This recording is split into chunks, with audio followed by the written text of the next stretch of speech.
We come not to incite fear, but to provoke a sense of responsibility, to engender greater awareness, and to encourage preparation for the life that you are entering into, a greater life, but a life with greater problems and challenges as well. We have been sent here through the spiritual power and presence of the unseen ones. Perhaps you will think of them in a friendly way as angels, but in the greater community their role is greater, and their involvement and their alliances are deep and penetrating.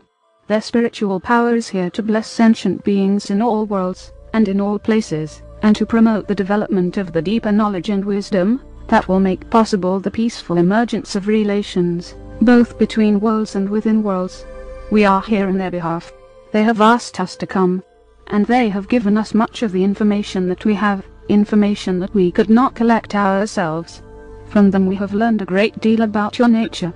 We have learned a great deal about your abilities, your strengths, your weaknesses and your great vulnerability. We can comprehend these things, because the worlds that we have come from have passed through this great threshold of emergence into the greater community. We have learned much, and we have suffered much from our own mistakes that we hope humanity will avoid. We come then, not only with our own experience, but with a deeper awareness and a deeper sense of purpose that has been given to us by the unseen ones.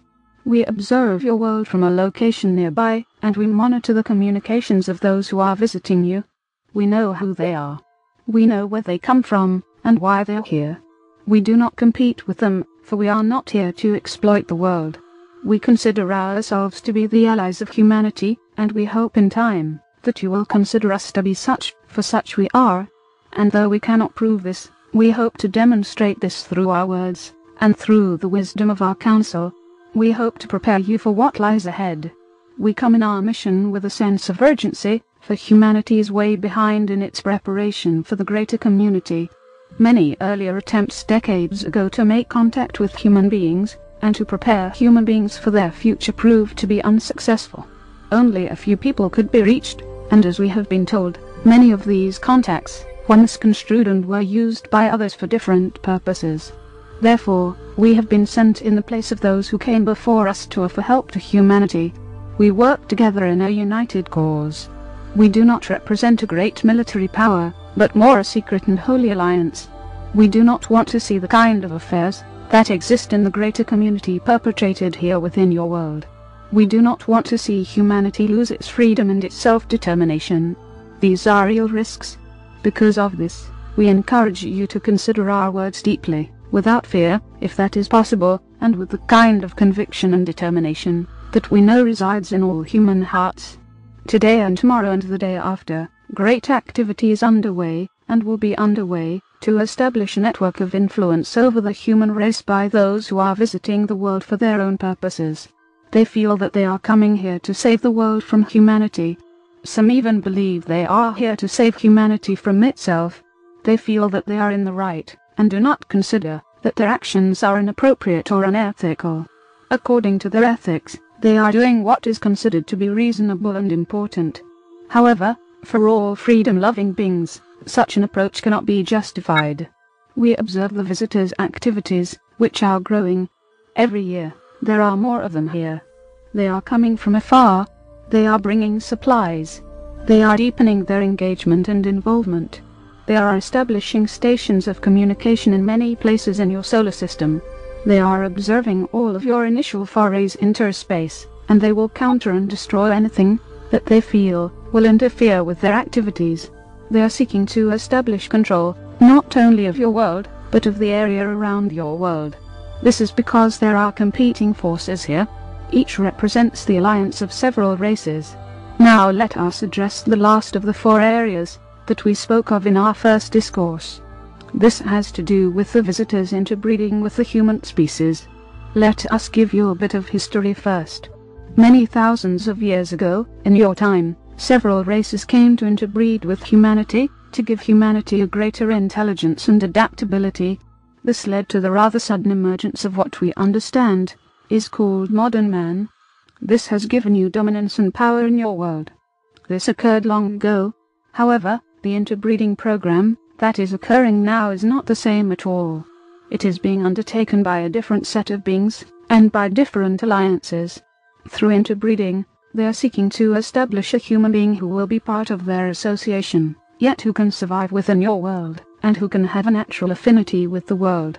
Your visitors cannot live on the surface of your world.